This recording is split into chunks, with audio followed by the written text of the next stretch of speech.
In today's video, I'm going to teach you how to create a new page in Squarespace. Whether you're new to website building or you're looking to expand your site's possibilities, this guide will walk you through the process quickly and efficiently. All right, let's dive in and set up that new page. First, you'll want to navigate to Squarespace. This begins with opening your web browser and entering the Squarespace URL into the address bar. Once the site loads, if you're not automatically logged in, you'll need to sign in with your Squarespace credentials. It's essential to have your login information handy to ensure a smooth process. Once you're on Squarespace, the next step is to click on Get Started. This option is typically there for new users, but don't worry if you don't see it immediately. It's a handy starting point for accessing their tools and ensuring you're on the right track from the beginning.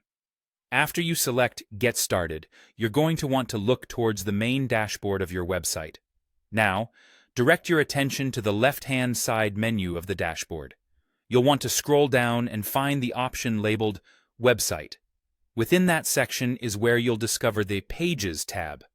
This area is crucial because it's the place for organizing all your site's content and managing the navigation structure.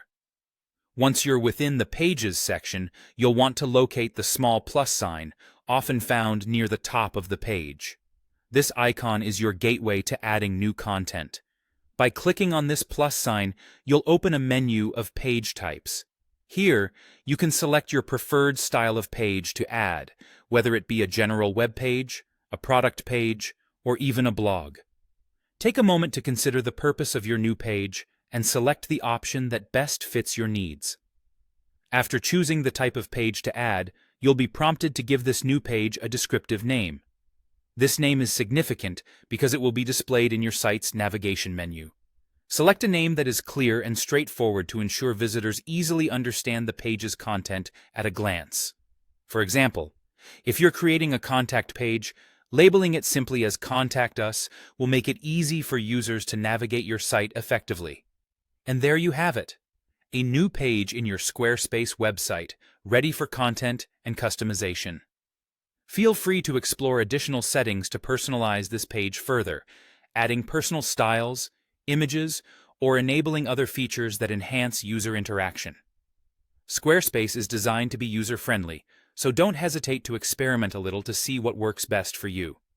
Thank you for joining me in this tutorial. By following these steps, you're well on your way to building out a dynamic and functional site on Squarespace. Happy designing, and see you in the next video.